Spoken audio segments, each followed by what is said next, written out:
अस्सलामुअलैकुम and welcome to my YouTube channel English with Riji.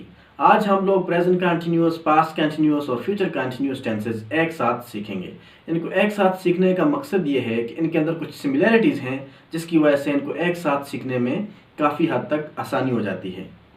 सबसे पहले तो इन तीनों टेंसेस की जो उर्दू की पहचान है, प्रेजेंट कंटिन्यूस टेंसेस के उर्दू के जुमलों के आखिर में आता है रहा है, रही है, रहे हैं, जबकि पास्ट कंटिन्यूस के जुमलों के आखिर में आता है रहा था, रही थी, रहे थे। और फ्यूचर कंटिन्यूस टेंसेस के जुमलों के आखिर में आता है रहा होगा, रही होगी, रहे होंगे। फॉर एग्जाम्पल, मैं इंग्लिश पढ़ा रहा हूँ, यह है प्रेजेंट कंटिन्यूस की पहचान। मैं इंग्लिश पढ़ा रहा था तो ये पास्ट कंटिन्यूस, मैं इंग्लिश पढ़ा रहा हूँगा तो ये चला जाएगा फ्यूचर कंटिन्यूस टेंस में। तो ये तो आ गई उसकी उर्दू की पहचान। उसके बाद इन तीनों टेंसेस में, चाहे इनके सादा जुमले हों, नेगेटिव हों या इंट्रोगेटिव हों, इन तीनों के सारे जुमलों में, तमाम सेंटेंसेस में वर्ब की फोर्थ फॉर्म या प्रेजेंट पार्टिसिपल फॉर्म या आईएनजी फॉर्म लगती है। For example, playing, laughing, smiling, catching, drinking, eating, waiting, ये फॉर्म जो है यानी प्रेजेंट पार्टिसिपल फॉर्म या फोर्थ फॉर्म इस्तेमाल की जाती है इन तीनों टेंसेस में और इन तीनों टेंसेस के तमाम जुमलों में। उसके बाद सिर्फ इसके अंदर जो फ़र्क है, ये जो डिफरेंसेस हैं इन तीनों में, वो सिर्फ हेल्पिंग वर्ब्स का है। इनका फार्मूला तीनों का इंतहाई सिंपल है। सबसे पहले सब्जेक्ट, उसके बाद हेल्पिंग वर्ब, फिर उसके बाद वर्ब की फोर्थ फॉर्म और फिर उसके बाद ऑब्जेक्ट।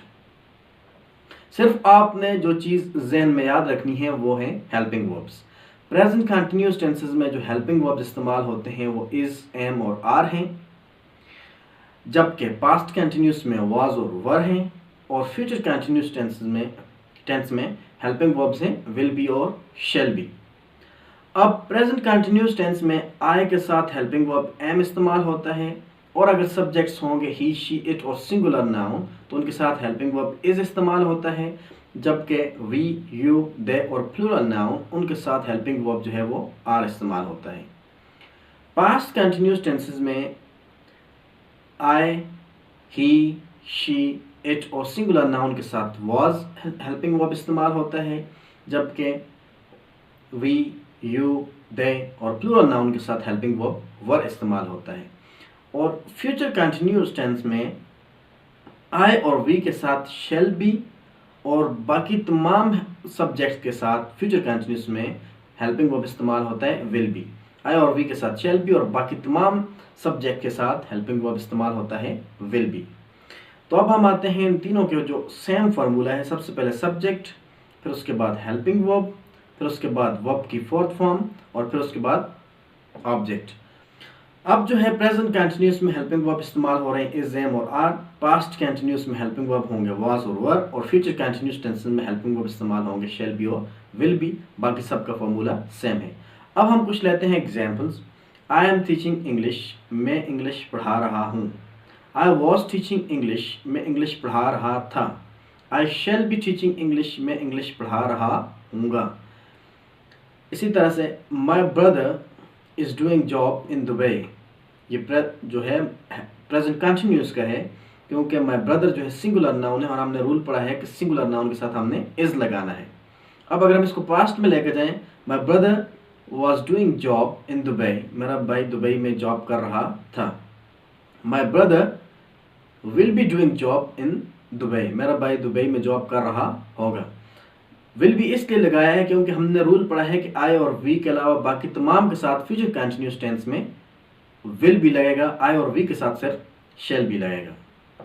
इसी तरह से for example, my cousin is reading Shakespeare these days, my cousin singular noun है इसलिए हम प्रेजेंट कंटिन्यूस में इसके साथ इज लगा रहे हैं। मेरा भाई शेक्सपियर को आजकल पढ़ रहा है, मेरा कज़न आजकल शेक्सपियर को पढ़ रहा है। My cousin was reading Ghalib in last month, पिछले महीने में मेरा कज़न जो है वो गालिब को पढ़ रहा था। अब ये पास्ट कंटिन्यूस। अब हम अगर इसको फ्यूचर में बनाएं, my cousin shall be reading Iqbal in coming month, आने वाले महीने में मेरा जो कज़न है वो इकबाल को पढ़ रहा होगा। तो ये है इंतहाई सिंपल सा rule present continuous, past continuous और फ्यूचर कंटिन्यूस को बनाने का।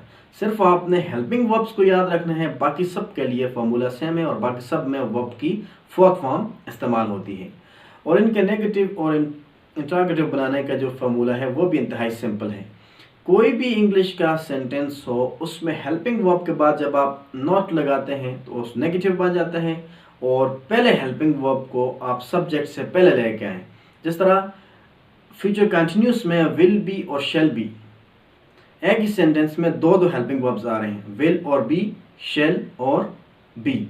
तो जब इस तरह के सेंटेंसेस हों जिनमें एक से ज़्यादा हेल्पिंग वर्ब हों तो फर्स्ट हेल्पिंग वर्ब के बाद आप नॉट लगाते हैं नेगेटिव बनाने के लिए, और फर्स्ट हेल्पिंग वर्ब को ही आप सब्जेक्ट से पहले लेके आते हैं इंट्रोगेटिव बनाने के लिए। For example, I am teaching English, तो उसका नेगेटिव हो जाएगा I am not teaching English. हमने हेल्पिंग वर्ब के बाद नॉट लगाया नेगेटिव बनाने के लिए। एम आई टीचिंग इंग्लिश, क्या मैं इंग्लिश पढ़ा रहा हूँ, तो मैं क्या कर रहा हूँ, हेल्पिंग वर्ब को सब्जेक्ट से पहले लेके आ रहा हूँ। इसी तरह से I shall be teaching English, I shall not be teaching English. मैंने कहा ना कि आपने फर्स्ट हेल्पिंग वर्ब के बाद नॉट लगाना है। शैल और बी दो हेल्पिंग वर्ब थे, और इंट्रोगेटिव हो जाएगा शैल आई बी टीचिंग इंग्लिश। इसी तरह से I was teaching English, negative हो जाएगा I was not teaching English, और इंट्रोगेटिव हो जाएगा वॉज आई टीचिंग इंग्लिश। तो यह है इंतहाई सिंपल सा रूल कि नेगेटिव बनाने के लिए हेल्पिंग वर्ब के बाद नॉट लगाएं, और इंट्रोगेटिव बनाने के लिए हेल्पिंग वर्ब को सब्जेक्ट से पहले लेके आएं। और अगर आपने क्वेश्चनिंग वर्ड इस्तेमाल करने हो, what, when, where, how, why, who, whose, whom, तो इनको आप हेल्पिंग वर्ब से भी पहले इस्तेमाल करते हैं। For example, which book are you reading these days, तो अब मैं जो क्वेश्चनिंग वर्ड है विच बुक, वो मैं जो है हेल्पिंग वर्ब से भी पहले इस्तेमाल कर रहा हूँ। Which book are you reading these days, बाकी आगे फॉर्मेट क्वेश्चनिंग ही रहेगी। हेल्पिंग वर्ब अपनी जगह पर क्वेश्चनिंग के तौर पर जो इस्तेमाल हो रहा है सब्जेक्ट से पहले, आर जिस तरह मैं अभी यूज़ कर रहा हूँ, लेकिन जो क्वेश्चनिंग वर्ड है वो हेल्पिंग वर्ब से भी पहले यूज़ होंगे क्वेश्चन बनाने के लिए। इसी तरह से what were you doing in बाज़ार लास्ट डे, तुम कल बाज़ार में क्या कर रहे थे, तो मैं क्या कर रहा हूँ, हेल्पिंग वर्ब से पहले वर्ड को लेके आ रहा हूँ। यानी क्वेश्चनिंग वर्ड को आपने हेल्पिंग वर्ब से भी पहले इस्तेमाल करना है प्रॉपर फॉर्मेट बनाने के लिए। इसी तरह से how will you B living your life after 5 years, तुम 5 सालों के बाद अपनी ज़िंदगी कैसे गुजार रहे होगे, तो फ्यूचर की भी मैंने एग्जांपल दे दी। तो यहाँ पर भी आप क्या कर रहे हैं, क्वेश्चनिंग वर्ड जो हैं वो हेल्पिंग वर्ब से भी पहले लेके आ रहे हैं क्वेश्चनिंग सेंटेंसेस बनाने के लिए। तो यह था इंतहाई simple rule present continuous, past continuous, future continuous tenses के। तो अब आपने प्रैक्टिस भी करनी है, इन पर थोड़ी सी एक्सरसाइज भी करनी है। तो जितनी प्रैक्टिस करेंगे उतनी ही आपकी ग्रामर भी, लैंग्वेज भी जो है वो इम्प्रूव होगी। तो आपको मैं एक सिंपल सी एक्सरसाइज बताता हूँ, एक्टिविटी बताता हूँ, उसको जो है वो आप अपने पास पहले लिखें, फिर उसको स्पीक भी करें। आप ऐसा करें कि ऐसी एक्टिविटीज़ जो आप से 5 साल आज से पहले कर रहे थे लेकिन आजकल आप नहीं कर रहे हैं, पहले उनको लिखें। फिर उसके बाद आजकल जो एक्टिविटीज़ आप कर रहे हैं प्रेजेंट में, तो उनको आप कंटिन्यूस, प्रेजेंट कंटिन्यूस टेंसेस के मुताबिक लिखें।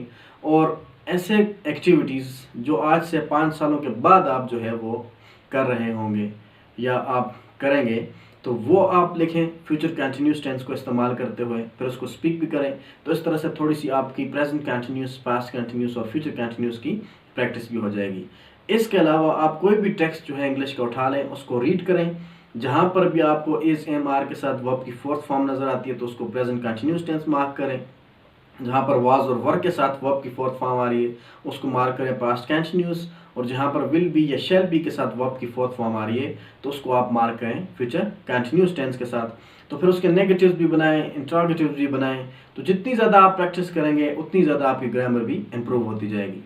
तो अगर एक बार आपने उसको, किसी एक पेज को, आपने इंग्लिश के टेक्स्ट को पढ़ा है, तो आप फिर कोई और पेज उठाएं, कोई और टेक्स्ट उठाएं, कोई और जो है मैगजीन, बुक, कोई भी जिस टॉपिक के अंदर भी इंटरेस्टेड हैं, तो जहाँ पर भी आपको नज़र आए प्रेजेंट कंटिन्यूस, पास्ट कंटिन्यूस और फ्यूचर कंटिन्यूस, उनको अंडरलाइन करें। फिर उसी तरह के कुछ सेंटेंसेस आप खुद से भी जो है वो बनाएं, लिखें भी उनको, उस तरह लिख के उसके बाद बोलें भी। तो जब आप लाउड रीड करते हैं तो ये लाउड रीडिंग आपकी लैंग्वेज की जो स्पीकिंग पावर है इसको भी इम्प्रूव करती है। हालांकि ये देखने में इतनी ख़ास स्किल नज़र नहीं आती, लेकिन जब आप लाउड रीडिंग करते हैं तो उस वक्त आपकी लिसनिंग भी हो रही होती है, क्योंकि आप खुद ही बोल रहे होते हैं और खुद ही सुन रहे होते हैं। आपकी स्पीकिंग भी हो रही होती है और साथ में आपकी रीडिंग भी हो रही होती है। इसलिए जब आप सेंटेंसेस लिखें तो उसके बाद उनको लाउड रीड भी करें, लाउड स्पीक भी करें, तो इससे आपकी जो प्रोफिशिएंसी है स्पीकिंग की वो भी इम्प्रूव होगी। तो आज के लिए इतना ही। अगर अभी तक आपने मेरे यूट्यूब चैनल को सब्सक्राइब नहीं किया तो प्लीज़ चैनल को ज़रूर सब्सक्राइब करें और साथ में दिए हुए बेल आइकन के बटन को भी ज़रूर प्रेस करें।